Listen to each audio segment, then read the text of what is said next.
Luego del triunfo de la Revolución Bolivariana, en el año 98 se llama Asamblea Constituyente. Ese proceso constituyente que logra una Asamblea Constituyente y una nueva Constitución, la Constitución de la República Bolivariana de Venezuela, pues contó con la participación de amplios sectores de la población, sobre todo sectores que antes habían sido excluidos totalmente, que nunca habían tenido posibilidad de participar en lo que era la construcción de la República, en la revisión de la legislación. Entonces, por primera vez los indígenas fueron considerados dentro del texto de nuestra Carta Magna, y igual los afrodescendientes, los campesinos, los trabajadores, las mujeres, todo esto. Obviamente eso generó un nivel de movilización, de acción popular, de recuperación de espacios extraordinarios, ¿no? Nosotros veníamos de una situación que había sido muy difícil, no solo por todos los años de frustración ante gobiernos que eran profundamente corruptos, saqueadores del pueblo, sino que ante lo que había sido una movilización importante en contra del Fondo Monetario, tuvimos una represión tremenda que causó 3.000 muertos, y eso fue en el 27 de febrero del 89, en el marco del Caracazo. Entonces, bueno, esa recuperación de la fuerza del país, la esperanza, generó un movimiento importantísimo y una identidad del pueblo con el proceso de cambio, con el gobierno importante. Sin embargo, durante todos esos años, de estos primeros años, el ataque contra la revolución, el ataque contra el pueblo, el ataque contra el presidente fue permanente.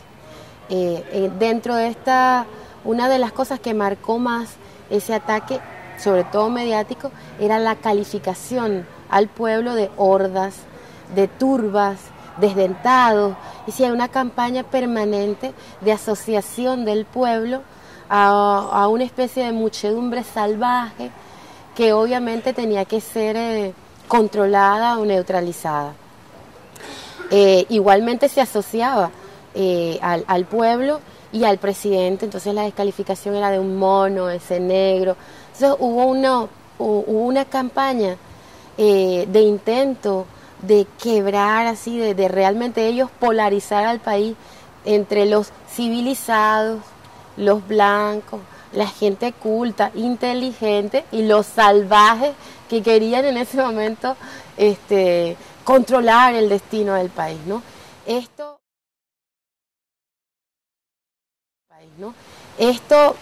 generó un clima de odio, sobre todo potenciado por los medios de comunicación, increíble. Un odio de los sectores, clases medias altas, y la burguesía, tratando de generar una situación de guerra civil y de violencia incontrolable.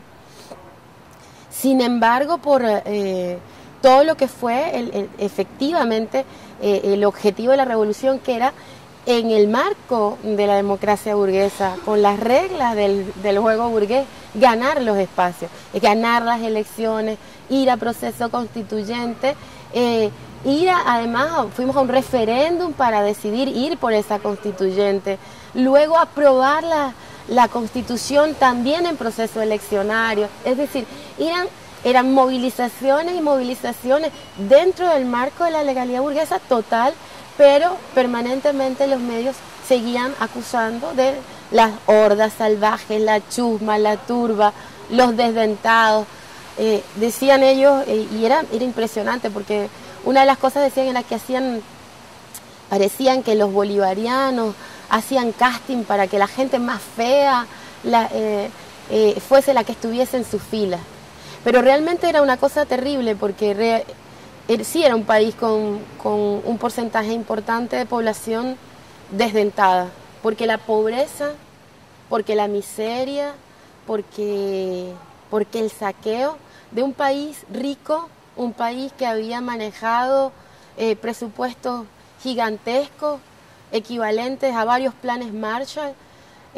Sin embargo, tenía al 80% de su población en condición de pobreza, había creado nuevas categorías de pobreza, pobreza extrema. Y obviamente toda esta agresión tan brutal generó más bien una enorme identidad del pueblo con el proceso bolivariano. Llego aquí a lo que fue un momento clave, que aunque no se había logrado transformaciones en el país en ese momento, solo había una identidad, una esperanza, una confianza. Había además el hecho de que te hayan considerado ciudadanos, que hayas participado en la construcción de las leyes de la República, que hayas sido llamado, en el caso de nosotros que éramos medios comunitarios, hasta ese momento habíamos sido considerados ilegales, piratas, se nos quitaban los equipos, se perseguía a la gente que intentaba generar una comunicación popular, alternativa. Y por primera vez no solamente habíamos sido convocados al debate en la constituyente, sino que se había establecido la comunicación como derecho humano, y el Estado no solamente habilitaba los medios comunitarios, sino que estaba obligado a garantizar que las comunidades tuvieran las herramientas para ejercer ese derecho a la comunicación. Entonces, bueno, era un momento extraordinario de movilización popular, pero también donde se había exacerbado el odio de los sectores medios a través de las campañas mediáticas, donde permanentemente se decía que estos salvajes iban a ir por ellos, ¿no? Que los salvajes iban a saquear sus casas. Se crearon a través de redes, sobre todo digitales, en los sectores de la clase media, campañas donde se preparaba a la gente para que en sus apartamentos, en sus edificios, estuvieran con gasolina, ácidos, para atacar a estos salvajes que vendrían, ¿no? Lo único que había del otro lado era una convicción enorme en que se tenían las herramientas para transformar el país, que por primera vez el país era de todos y de todas, y sobre todo lo que había definitivamente era esperanza. Esperanza, porque no se había logrado hacer nada. Estábamos montados sobre el mismo aparato del Estado burgués, burocrático, corrupto y reaccionario, antipopular. Entonces era casi imposible que lo que se había decidido en la Constitución, en las leyes, se convirtiera efectivamente en realidad. Se hicieron en ese momento para tratar de saldar deudas, además centenarias, ¿no? De injusticia, de desigualdad, de exclusión.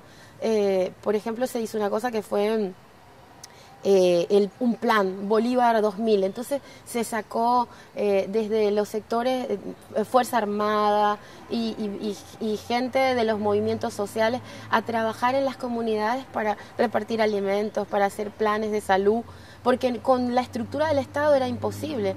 Todo había quedado dentro de lo que era el marco neoliberal privatizado y no había posibilidad de servicios a la gente. Entonces, bueno...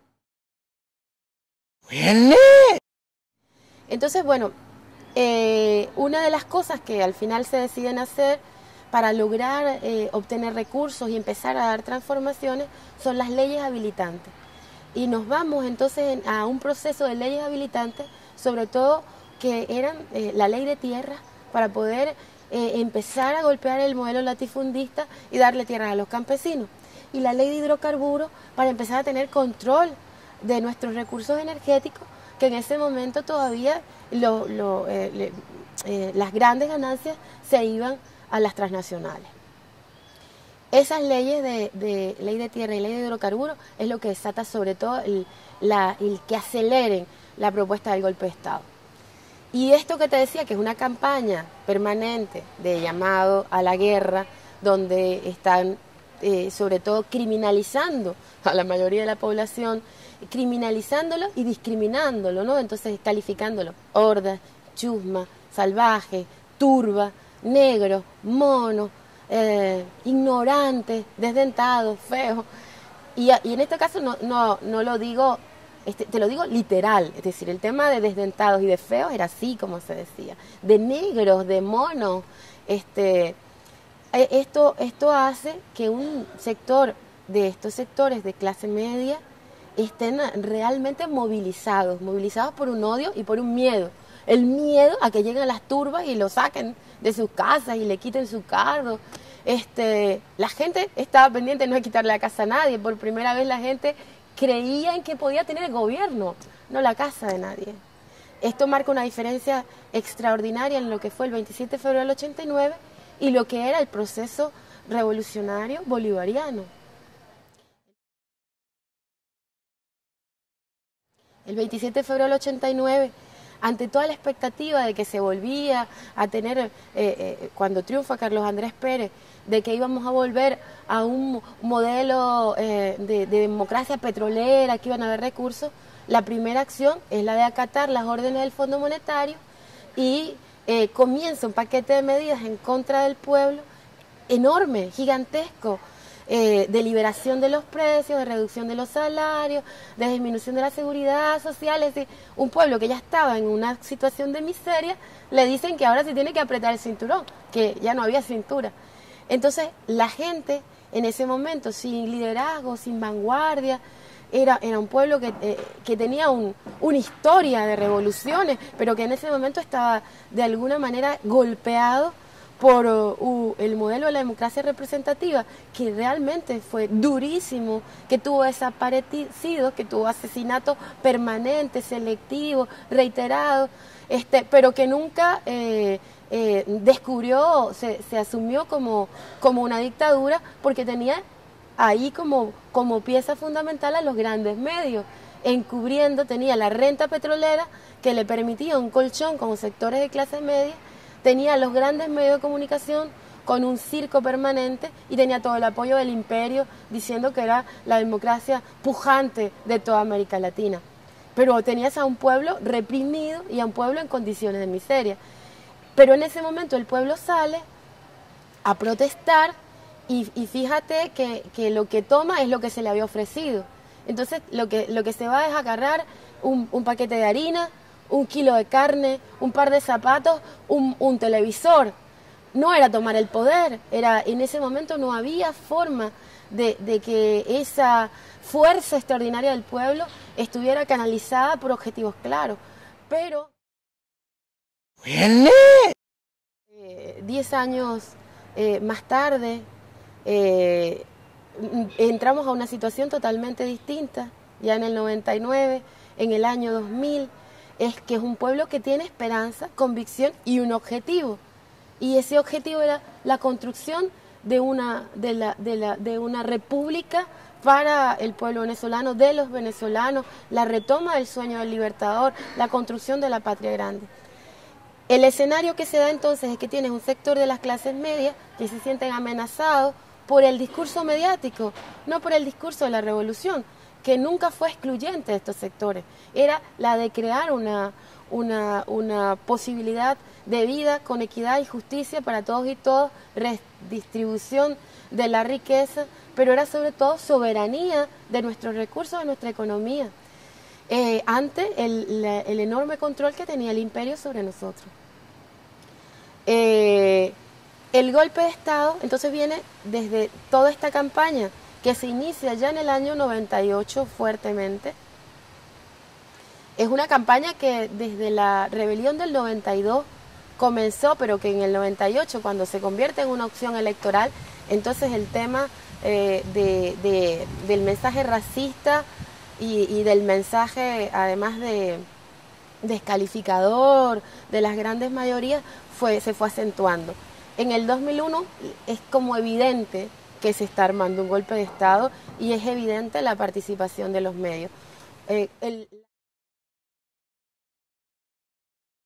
Las leyes habilitantes hacen que estas movilizaciones de la clase media alta, con apoyo de jerarquía eclesiástica, de los sectores más reaccionarios, ultraderechistas y del sector empresarial, son movilizaciones importantes.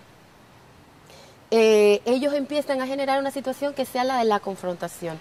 De este lado hay un pueblo que su objetivo es la preservación del gobierno, de la conquista que tenían por primera vez en sus manos, no la de la guerra y la del conflicto. Por eso, a pesar de todo el mensaje de guerra, esa guerra no se llega a materializar porque no hay dos partes en guerra. Hay la mayoría de la población queriendo construir un gobierno en manos del pueblo y un sector exacerbado por el mensaje de violencia a una confrontación. El llamado es directo, comienzan a decir vamos a Miraflores. Primero empiezan a convocar una marcha, ya habían hecho varios ejercicios de marcha, pero luego esta marcha empiezan a convocarla para una zona del este de la ciudad, que es la zona rica de la ciudad, y luego los medios comienzan a dirigir la marcha a nivel de imágenes. No dicen que van a Miraflores, sino que ponen el centro de la ciudad, donde está ubicado Miraflores. Aunque dicen que van a Altamira, las imágenes que presentan son las de Miraflores, las del centro de la ciudad, que es donde está el Palacio de Gobierno. Luego cambian 24 horas antes, ya no es que pasan las imágenes, sino que dicen vamos a Miraflores. Es el día final, hasta aquí llegó. Era claro el golpe, era impresionante. Ellos venían de haber hecho un paro, que lo llamaban un paro indefinido, era un paro que no había funcionado en ese momento, era un paro empresarial, el pueblo no acompañaba el paro, no lograron parar nada. Sin embargo, el paro les permitió tener el discurso, la agitación mediática para la convocatoria a la marcha, que era la convocatoria al golpe. Comienzan los líderes de la marcha y los que están al frente de las tarimas, que empiezan a agitar, son líderes mediáticos. Actrices, actores, locutores, todas las figuras, y de repente comienzan a decir que hay bolsas negras saliendo de la Embajada de Cuba. Comienzan entonces a decir, nos quieren reprimir, están tratando que impidamos están tratando de impedirnos que lleguemos, no sé qué, pero nosotros llegaremos, y luego eran discursos ambiguos, porque uno agitaba, otro decía que había una amenaza.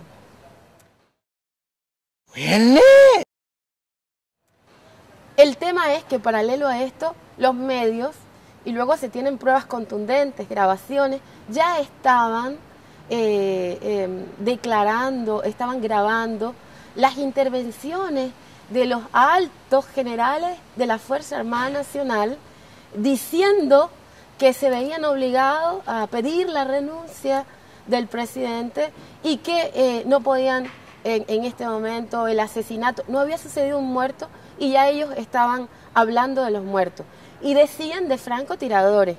Todavía la marcha no había llegado a ningún lugar donde se hubiese producido la confrontación. ¿Qué había del lado del proceso? Un pueblo que estaba absolutamente evidenciando ante las cámaras que había un golpe. Ese pueblo se va a Miraflores, al frente de Miraflores, a proteger al gobierno, a protegerlo con el pecho, porque no hay nada. Obviamente, sectores de la Fuerza Armada estaban en el golpe y no se impide la llegada de la marcha. La marcha viene, la marcha sigue, la marcha dice que es a Miraflores, la marcha ya está evidenciada como un intento de entrar a Miraflores a matar al presidente. Lo único que podía pasar era una confrontación donde se tenía que impedir la entrada de esa masa. Eso iba igual a justificar el golpe de Estado. Pero no había ejército defendiendo Miraflores, había pueblo defendiendo Miraflores. Un pueblo además que estaba allí sin saber exactamente decir, pero ¿qué va a pasar? ¿Cómo es esto? ¿No? Empieza ya con todo, cuando ya es evidente, hay una intervención del presidente que llama a una cadena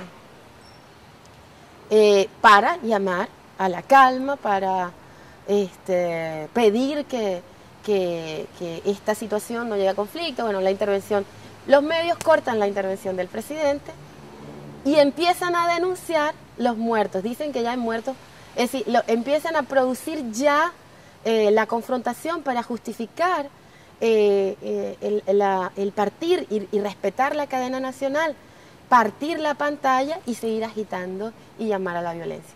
Es una cosa impresionante, ¿no? Como era un acto montado, un show con luces preparadas con francotiradores puestos en los sitios clave. Los primeros muertos se producen del lado de quienes están defendiendo Miraflores, del pueblo que está ahí defendiendo Miraflores, para tratar que se retiren y que entre la otra marcha. Pero el pueblo no se va. Una cosa impresionante, porque está retirando a los muertos y la gente sigue ahí sin más defensa que la moral de un pueblo y que el amor de un pueblo. La marcha sigue avanzando. Ahí empiezan a caer también del otro lado. Ellos nunca llegan a Miraflores. Las clases medias sí son más temerosas y apenas empiezan a tener bajas, se retiran y no llegan jamás.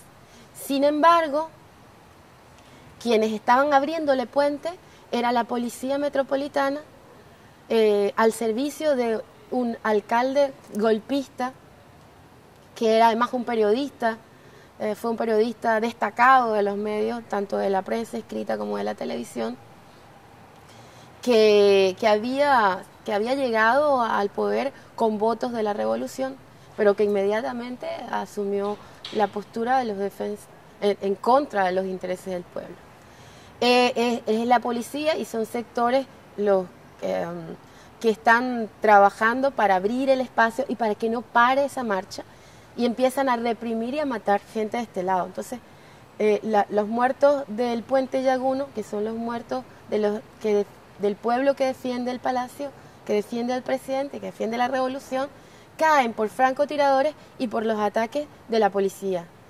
Hay un grupo de compañeros, 4 compañeros, que con pistola están disparándole a la policía para lograr sacar a los heridos que estaban abajo. Empiezan a disparar para cubrir a la gente que está siendo asesinada por la policía. Y aquí siguen cayendo por francotiradores los compañeros que están en Puente Yaguno.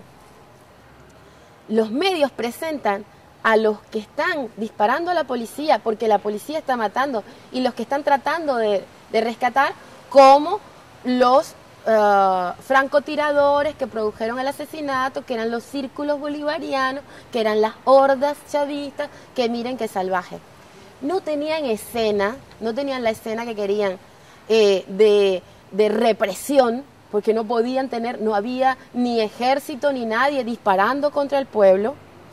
No tenían ninguna, pero mostraron esto, que era una pistola que salía así de un tipo tratando de ver. Al final, con todo el trabajo que hacen los medios comunitarios alternativos, se reconstruye todo y se ve a dónde disparan ellos. Pero lo que ellos muestran, que es una parcialidad, es una persona que dispara. Entonces, arman el golpe y con esa imagen que recorre el mundo, ahí están las hordas chavistas que le disparan al pueblo y que producen todos estos asesinatos. Ya tenían la grabación y salen los militares golpistas diciendo que, bueno, que definitivamente ya piden la renuncia del presidente, Esto pasa en horas. La gente no se va de Miraflores. A pesar de todo lo que pasó, la gente sigue ahí. El presidente en la noche tiene ya la amenaza de que van a bombardear. Hay gente del pueblo que no se retira, mujeres, hombres, mujeres con niños, porque estaban custodiando no al líder, no, era como un hijo, un hermano, un padre, alguien que era parte de tu vida. Entonces la gente temía mucho por la vida del presidente y no se retiraba. Entonces el presidente pide que se vayan y él va a hablar con los golpistas a Fuerte Tiuna, porque amenazaban con bombardear. Iban a entrar a bombardear, iba a ser una masacre y la única alternativa que quedaba era la de intentar, acatando en ese momento la amenaza del bombardeo y de generar una confrontación, el presidente se entrega a los golpistas y va hasta Fuerte Tiuna. Aquí hay un momento que es importante porque el pueblo queda de repente absolutamente impactado por algo que aunque era una cosa evidente, que estaban armando algo, esto de que lo hubiesen logrado y que fuese un festejo y que los medios aplaudían. Amanece el día diciendo la media, tenemos nuevo presidente, viva no sé qué, todos celebran, se agradecen entre ellos, gracias Radio Caracas, gracias Venevisión, gracias Globovisión, lo hemos logrado, todos se asumen la autoría del golpe, medios, iglesia, los militares, los empresarios, y el pueblo ahí como un convidado de piedra, viendo la escena, contemplando esto que parecía un cuento, una cosa dantesca, todo lo que se había construido, la esperanza, la fe en que era posible, creer en que la democracia era de verdad una herramienta, y de repente un día los tipos celebran que las hordas, la chusma, los monos, los salvajes habían sido neutralizados.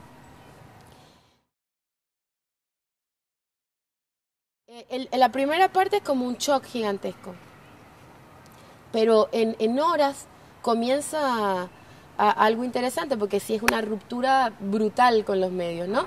La primera es no te creo, y la segunda, no te escucho más. Yo comienzo a hacer mi comunicación, y hay una gran convocatoria a un cacerolazo gigantesco que se da el día 12 a las 7 de la noche.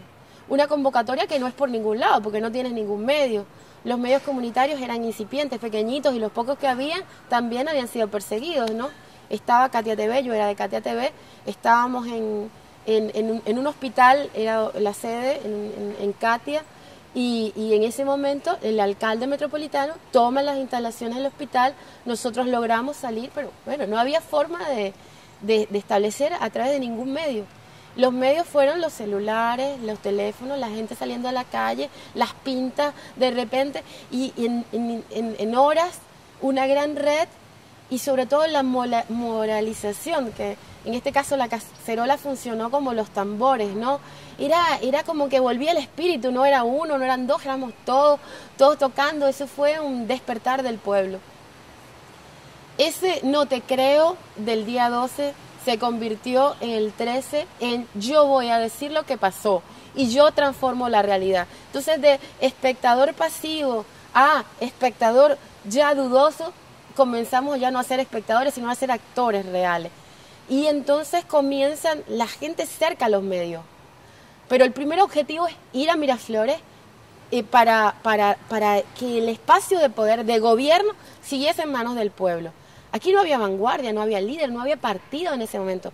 Era el pueblo, era una cosa que es una comunicación humana que trasciende los medios, que trasciende la propia razón, porque era una cosa muy emocional, pero tenía objetivos, ¿no?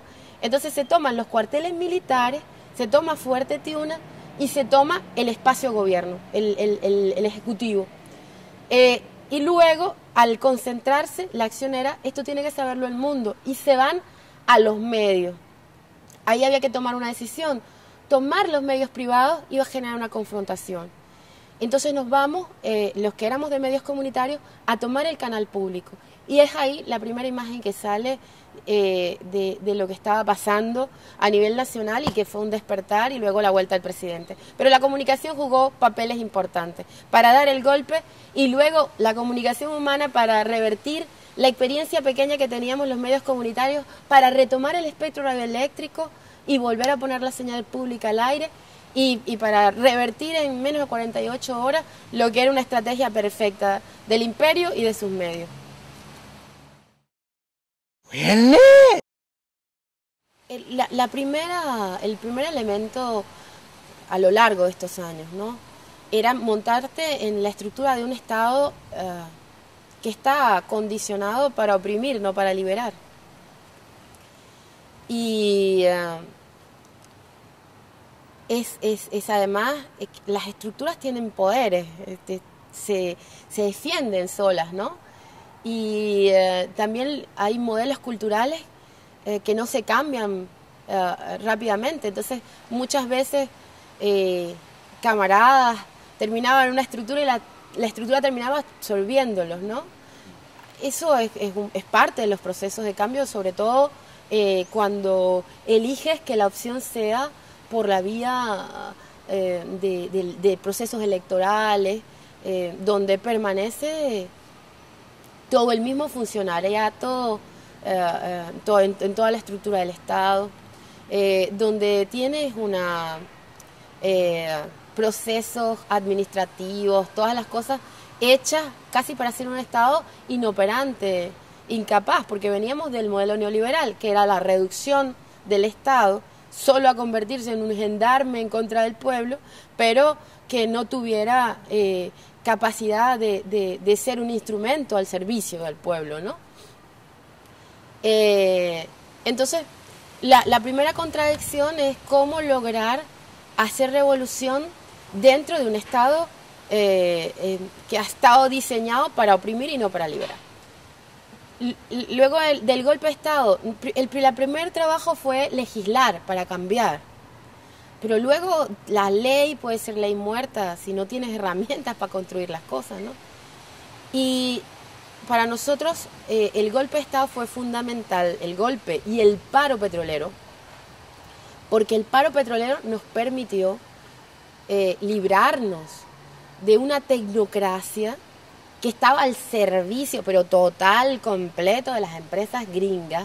Muchos de ellos después, Justi, que había sido presidente de PDVSA, luego se convirtió en asesor de la Casa Blanca en el área petrolera, y está ligado a todas estas empresas petroleras. Entonces, realmente tenías una tecnocracia que impedía que la principal fuente de ingresos del país pudiera estar al servicio del gobierno, del pueblo, del Estado. Entonces tenías un Estado sin posibilidades de hacer nada, maniatado.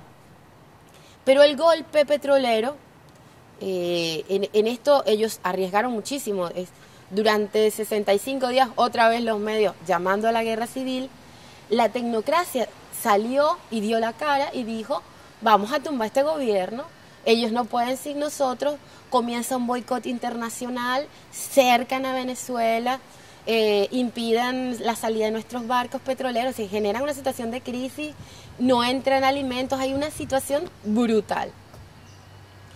Pero eso permitió que la fuerza del pueblo y la conciencia del pueblo y la organización del pueblo y la claridad del pueblo también se pusiera en evidencia. Entonces la gente prefirió agarrar sus camas y convertirla efectivamente en leña, madera para cocinar, antes que rendirse a la manipulación del poder burgués y de la oligarquía en ese momento.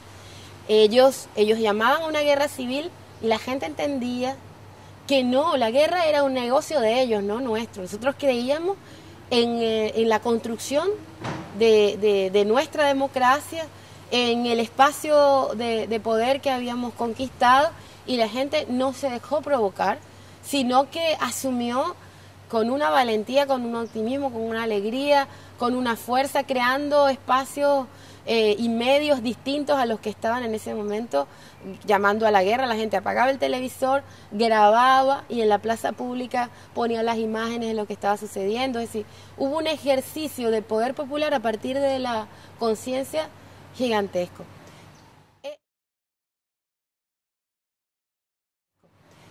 Eso hace que la tecnocracia quede derrotada. Como estuvieron ellos en un paro evidente, a pesar del marco, te digo que la legalidad dentro de esta legalidad burguesa permite todo. Es decir, nosotros, estos medios que participaron en el golpe, que llamaron al golpe, que aplaudieron el golpe, que se asumieron su autoría, no fueron sancionados. No había forma de sancionarlo. Ninguno fue responsable de los asesinatos. Ninguno, no pasaron una hora cerrado, pues no pasó nada. Entonces, el tema de cómo pudimos librarnos, por lo menos de la tecnocracia en PDVSA, es que al faltar al trabajo tantos días, la norma de la propia empresa era que estaban expulsados. Por eso se pudo votar a buena parte, no a todos, pero buena parte de la dirección de la tecnocracia. Y la gente, obreros, técnicos, medios, pudieron asumir el control de la empresa petrolera y además confiar en sus propias fuerzas y en su propia experiencia. Entonces digo, dentro de los marcos legales es poco o nada lo que puedes hacer. Están diseñados como para que efectivamente estas acciones que van en contra de las mayorías sean pasadas por alto. No hay forma de sancionar, no hay forma de que se asuman responsabilidades. El tomar el control de la empresa petrolera nos permitió un nivel de ingresos que nos libraba de Fondo Monetario, que nos libraba de todas las maneras de controlar el Banco Mundial y todo el mundo. Eso a nosotros nos permitió saldar nuestra deuda y comenzar a trabajar en función de soberanía económica. Nosotros un país dependiente, de 500 años de dependencia. Uno de los objetivos de la colonización, y tanto la primera como luego la neocolonización gringa, es que seas un país monoproductor, que dependas totalmente de fuera, seas bananero o seas un país azucarero o nosotros petroleros. Entonces estábamos incapacitados de producir nuestros propios alimentos, ¿no? Entonces, para nosotros esto de poder controlar la empresa petrolera y que por lo menos la renta del petróleo nos permitiera un manejo del ingreso para inversión social, para saldar deudas, para comprar, para además librarnos de las presiones del Fondo Monetario, Banco Mundial, fue fundamental. Pero lo que ha sido determinante cuando tienes un Estado así, de alguna manera, que son estados reaccionarios y sobre ellos te tienes que montar, para nosotros fue fundamental la Revolución Cubana. Sin la experiencia del hermano pueblo de Cuba, sin su resistencia, no habríamos podido, porque Cuba nos permitió saldar el tema de salud. Nuestra gente igual seguía muriendo en los hospitales que habían sido saqueados para ser privatizados, médicos que no querían ir a la medicina pública porque daba a la privada, y es con los médicos cubanos donde comenzamos a responder a la enorme deuda en salud que se tenía con el pueblo. También con los cubanos pudimos resolver el tema de la exclusión en el sistema educativo. También un sistema educativo que buena parte estaba tratando de hacerlo crisis para la privatización completa, la exclusión de años de un porcentaje importantísimo de la población del sistema educativo y bueno, un nivel de analfabetismo enorme. Es con el apoyo de los compañeros, de los hermanos cubanos, que logramos empezar un proceso que es las misiones educativas para alfabetizar, para incorporar gente a todos los niveles, primaria, secundaria y educación superior. Y nos convertimos en el principal país de América Latina con la mayor cantidad de gente estudiando. Creo que es la mayor cantidad de gente en el continente estudiando. Abuelitos de 80 años, 70 años, gente que empezó a aprender a leer y escribir y que ya hoy está en la Misión Rivas, que es en la secundaria, y optando por ir a universidades. Entonces te digo, la presión internacional fue rota por dos cosas, y los mecanismos de control. El poder tener una fuente de ingresos tan importante como PDVSA en nuestras manos y poder tener la solidaridad de pueblos hermanos. Eso fue fundamental, para no quedarnos solos. Creo que igual el resto de América Latina, este sistema de cooperar entre nosotros ha permitido que en los momentos en que han apretado a Argentina con el tema de la gasolina, ahí está Venezuela entregando. En uno de los momentos de crisis, cuando el boicot, el paro empresarial y petrolero, Brasil nos dio gasolina a nosotros, cuando no podíamos usar la nuestra porque estaba en medio del boicot. Esta cooperación entre los pueblos latinoamericanos ha sido fundamental para que los mecanismos del imperio no logren su objetivo.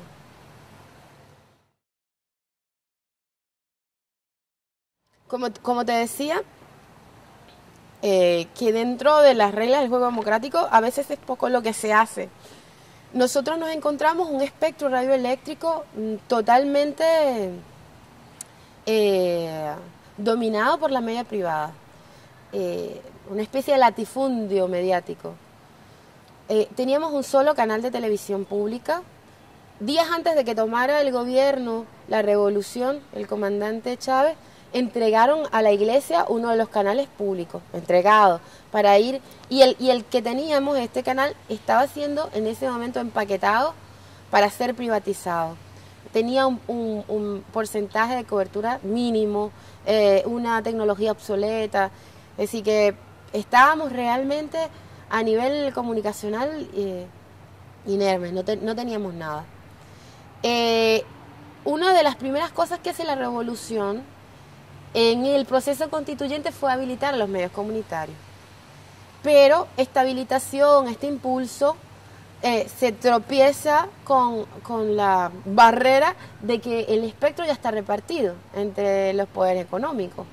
Y que entonces empiezas a dar habilitaciones, pero en espacios muy pequeños, por acá, por allá, pero es un poco precario la distribución, porque hay un latifundio ya establecido a nivel mediático. Entonces, esto digo porque ni siquiera había un uso del espectro, sino una posesión del espectro, y pues era difícil abrir nuevos espacios.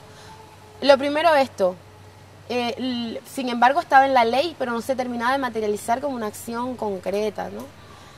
Hubo que cambiar, por ejemplo, nuestro organismo, la Comisión Nacional de Telecomunicaciones, tuvo que adecuarse para poder estar al servicio de los medios comunitarios, porque siempre asumió las comunicaciones como negocio. Entonces ahí habían abogados, economistas e ingenieros. Para poder asumir que comunidades indígenas iban a tener radio, comunidades campesinas, comunidades obreras, entonces hubo que meter a sociólogos, antropólogos, trabajadores sociales y cambiar la estructura de la Comisión Nacional de Telecomunicaciones para que pudiera entenderse que no era un negocio, que era un derecho de todo el pueblo y que tenían en esa comisión que ponerse al servicio de la gente para acceder al espacio, al espectro comunicacional, al espectro mediático. El segundo paso fue potenciar Venezolana Televisión, que era el único canal público. Había una Radio Nacional, que también estaba igual en una situación de pauperización tremenda. Entonces comienza a hacerse inversión tecnológica tanto en Radio Nacional como en Venezolana de Televisión. Luego del golpe de Estado queda en evidencia la debilidad comunicacional nuestra. Se hace un impulso mayor a los medios comunitarios y se crea un nuevo canal que es Vive, que es el canal público del cual asumo yo la responsabilidad de la fundación, ¿no? De la creación. Este canal tenía objetivos distintos a los del otro canal público, que era más el de la diatriba política, la guerra, en contra de la guerra mediática. Este canal era un canal del poder popular. Entonces Vive igual tiene que repartirse en la frecuencia UHF, porque toda la VHF estaba ocupada, y entonces en UHF ir a varios, si para cada región un canal distinto, 24, 25, 36, 48, porque había que buscar huequitos en el espectro, pero es un canal que se asume canal escuela, que comienza a darle herramientas a la gente para aprender y para asumir protagonismo en el hecho comunicacional, y es un canal público, pero que no asume la producción desde Caracas para el resto del país, sino que comienza a crear sedes en todas las regiones, con la idea de ir democratizando la comunicación, abriendo los debates y creando espacios. Es un canal que tiene 17.000 horas de grabación, de registro del proceso revolucionario, de la fundación inicial de los consejos comunales, de las misiones, el pueblo tomando la tierra, el pueblo construyendo la primera empresa socialista. Es decir, ahí ha sido un canal un poco de visibilización del pueblo y de crear discursos a partir de la participación directa. Entonces hay noticieros indígenas hechos por indígenas, noticieros campesinos hechos por campesinos, noticieros los niños hechos por niños, trabajadores, estudiantes. Este es un canal que que marca una diferencia enorme con el modelo comunicacional dominante y que es una herramienta importante del poder popular. Creo que no Venezuela, el mundo tiene que rescatar la comunicación. De alguna manera la comunicación ha sido secuestrada. La comunicación nos determina como seres humanos, nos determina, es fundamental para la vida en sociedad, es determinante, ¿no? Entonces, creo que rescatar la comunicación, una comunicación que está ahorita usada. Primero, esto de que una pequeña minoría asume, tiene el privilegio de ser el gran emisor. Pequeña minoría, digo, transnacionales, ligadas a poderes económicos fortísimos en el mundo, controlan la media internacional e imponen lo que dice Ramón, una dictadura mediática. Pero este modelo comunicacional, que es un modelo comunicacional para la dominación, que es un modelo que aísla, que es un modelo que lo que priva es el miedo al otro, donde hay un estigma permanente sobre los otros, árabes, latinoamericanos, lo que sea, se convierte en algo a lo que tenemos que temer y por ende a lo que tenemos que odiar. Entonces una comunicación que se basa en la mentira, en el odio y en el miedo, nunca nos va a permitir vivir en sociedad. Es destructiva, es autodestructiva, realmente no hay comunicación efectiva, porque nos lleva al aislamiento. Creo que es fundamental recuperar la comunicación humana, una comunicación donde podamos reencontrarnos y reconocernos en el otro, en la otra, una comunicación solidaria, una comunicación que nos permita también vernos dentro de un ecosistema, que nos permita reconocernos como parte de la naturaleza, que no nos convierta en seres aislados del mundo, del contexto en el que vivimos. No puede ser una comunicación segmentada, inmediatista, tiene que trascender, es decir, tiene que tener pasado, tiene que tener historia y tiene que tener futuro, tiene que hacerse responsable de las generaciones venideras. Entonces este modelo comunicacional tiene que ser un modelo el que creemos, el que tenemos que crear, que rescatar, un modelo humano tiene que ser consciente de lo que decimos, por qué lo decimos, a quién lo decimos. Tiene que partir de lo local, de lo pequeñito, pero tiene que tener la posibilidad de hacerse también universal. Tiene que poder llegar a todos y a todas. Creo que rescatar la comunicación como una herramienta para el encuentro, como una herramienta para reconstruirnos como sociedad humana, es una tarea de todos los que queremos efectivamente construir otro mundo posible. Y creo que esa comunicación está presente.